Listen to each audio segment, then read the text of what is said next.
freezing Friday evening in 1975, Phil Knight sat locked inside his office while his company almost died in real time. The bank had frozen his accounts. Payroll was hanging by a thread. Inventory bills were closing in. Then the banker delivered the sentence that turned a shoe business into a financial thriller. The files had been turned over to the FBI. Knight was not a fraud kingpin. He was not selling fake securities. He was selling running shoes. So why did his bank think the founder of Nike belonged in federal trouble? That is the strange opening to Nike's real story. Not a stadium, not a celebrity athlete, not a perfect brand launch, a panic attack in a locked office. Knight had pushed the company so hard that growth became dangerous. Every dollar that came in went back out into inventory. More shoes meant more sales. More sales meant bigger orders. Bigger orders meant more debt. On paper, the company was growing. In cash terms, it was suffocating. The empire was not dying because nobody wanted the shoes. It was dying because demand was too strong. The cruel part is that Nike was not failing like a normal business. It was failing because it was hungry. Knight believed that if he slowed down, competitors would crush him. If he ordered less, he would lose momentum. If he kept ordering more, the bank might destroy him. That was the trap. Growth looked like survival, but it also looked like evidence against him. The bankers saw reckless borrowing. Knight saw the only way to stay alive. And between those two interpretations, the FBI threat suddenly made sense. To understand how he reached that moment, you have to go back 13 years, before Nike, before the Swoosh, before the billion-dollar empire. Phil Knight was a quiet runner with a business school paper and a strange belief. Japanese running shoes could attack the American market the way Japanese cameras had attacked German cameras. To his classmates, it sounded forgettable. To Knight, it sounded like a hidden door. He did not have capital. He did not have experience. But he had noticed a gap. In 1962, Knight traveled to Japan with almost nothing except that idea. He was not a powerful executive. He was not a seasoned importer.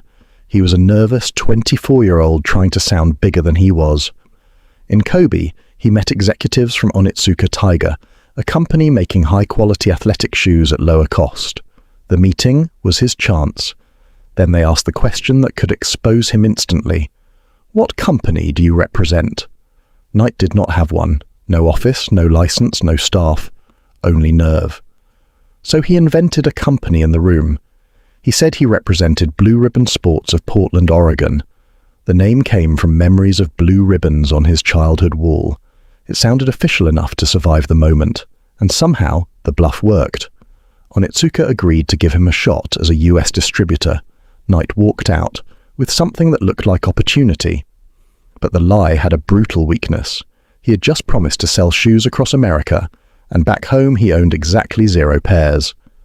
Then came the waiting. A year passed before the first shipment arrived. Not thousands of shoes, not hundreds, just 12 pairs of samples. Imagine promising a national business and receiving one tiny box on a doorstep. Knight could have treated it like embarrassment. Instead, he treated it like proof of life. He sent 2 pairs to his old track coach, Bill Bowerman, hoping for advice, maybe approval, maybe a small endorsement.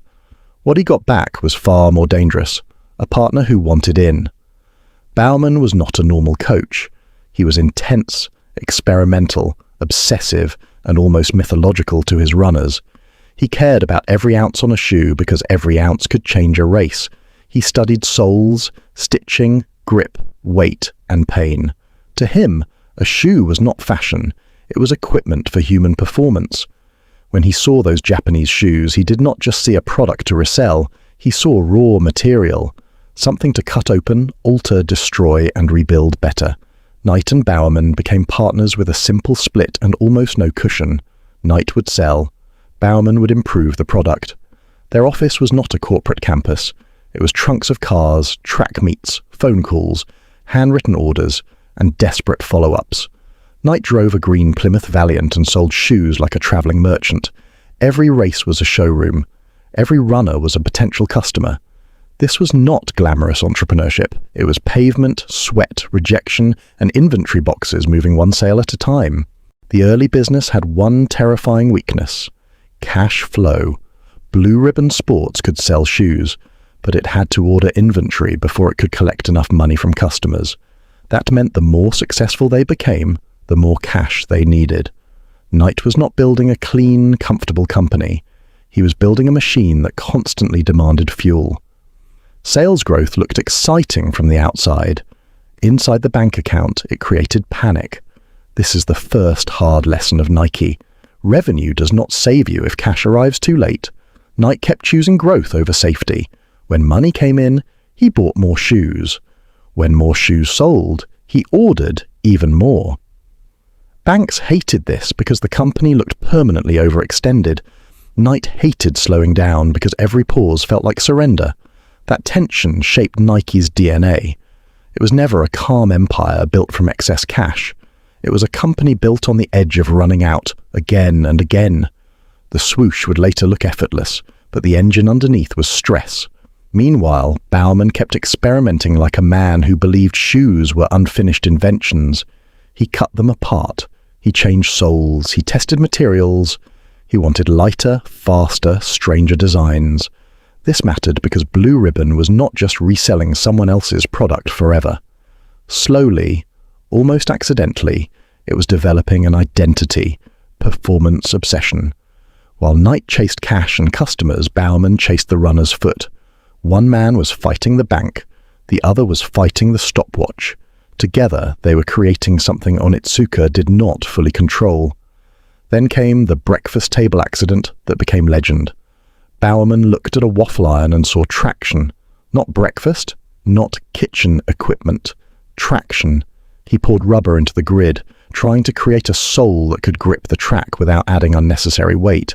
It was messy, strange, and almost ridiculous. But that is how product revolutions often look before they look obvious. A household appliance, liquid rubber, and a coach's obsession produced one of the most important design ideas in running shoes. The waffle sole mattered because it showed the company's future. Blue Ribbon was not going to survive by being a passive distributor. It needed its own ideas, its own designs, and eventually its own brand. But before that future could arrive, the company had to survive its supplier. Onitsuka had given Knight his start, but dependency is dangerous. The company that feeds you can also starve you, and by the early 1970s, Knight began suspecting that Onitsuka was preparing to replace him. In 1971, during a tense meeting, Knight saw his chance. Onitsuka's representative stepped out of the room. A briefcase sat unattended. Knight knew he should not touch it, but suspicion was eating him alive. He reached inside and pulled out a secret folder. It was not heroic. It was not clean. It was a desperate move by a founder who believed his company was about to be murdered quietly. Inside the folder, he found the thing he feared. Onitsuka was looking for other American distributors. The betrayal changed everything. Onitsuka later pushed for control, demanding a majority stake or threatening the relationship. For Knight, that was the line. If he gave up control, Blue Ribbon would become a branch office in someone else's empire. If he refused, he could lose the shoes that kept the business alive. That is the brutal founder's dilemma. Sell your future to survive today, or risk death to stay independent. Knight chose war, but war required a weapon he did not yet have, a brand. The team needed a name fast. Knight's preferred idea was terrible. He wanted Dimension 6, a name that sounded more like a science fiction experiment than a running company. The team hated it. Then Jeff Johnson, their first employee, woke up from a dream with a word from Greek mythology, Nike, the goddess of victory. It was short. It moved quickly in the mouth. It sounded like speed, battle, and triumph. The name arrived less like a strategy session and more like a strange message from the unconscious. Then came the logo. They paid a local graphic design student, Carolyn Davidson, only $35 to create a mark. She drew the swoosh. Knight did not love it. His reaction was not mythic or prophetic. He basically said it would grow on him. That is what makes the moment so human. One of the most recognizable symbols in business history did not arrive with thunder. It arrived as a cheap design job, a rushed deadline, and a founder who was not fully convinced. The first Nike shoes were born under pressure, not perfection. The company was fighting its former supplier, scrambling for manufacturing, and trying to convince runners that this new name mattered. That is hard to imagine now because Nike feels inevitable. But at the start, the brand was fragile. A word from a dream, a logo the founder barely liked, a group of exhausted misfits trying to escape dependency. Nike was not launched from strength. It was launched because Blue Ribbon had no other way out. Then came another crucial ingredient: culture. The early Nike team did not behave like polished corporate executives. They were runners, hustlers, eccentrics, misfits, and obsessives. They argued, they joked, they pushed. They believed big companies were slow, safe, and vulnerable. Knight later described the group with unglamorous honesty. This was not a clean business school fantasy. It was a tribe built around competition, irreverence, and survival. That culture helped Nike move with the aggression of an underdog, even as it started growing. But the numbers were still terrifying. Nike could sell, but it could not relax. Every shipment created another funding problem. Every growth spurt demanded another risk. Nike kept borrowing, pleading, negotiating, and stretching credit lines. Banks wanted caution. Nike wanted speed. That conflict did not go away because the brand had a new name. It became sharper. Nike was now trying to become independent while carrying the same cash flow sickness that had haunted Blue Ribbon from the beginning. When traditional banks turned cold, Nike found help from a Japanese trading company. That outside financing helped Nike keep ordering shoes when American banks were losing patience. But this was not free comfort. It was another layer of dependency, another relationship to manage, another risk to survive. Knight's genius was not that he avoided danger. He kept finding ways to move danger one step farther down the road. The company survived by never standing still long enough for the trap to close. The legal fight with Onitsuka became part of Nike's creation story. What started as a distribution relationship turned into a battle over control, territory, and survival. For Knight, the conflict proved a harsh lesson. If your company depends entirely on another company's product, you do not truly own your future. Nike had to become more than a middleman. It had to own design, brand, athletes, emotion, and eventually manufacturing relationships. The fight hurt, but it forced the company to grow up. Nike's early advantage came from understanding runners as a tribe. These were not casual customers. They cared about pain, speed, identity, endurance, and tiny improvements that outsiders ignored.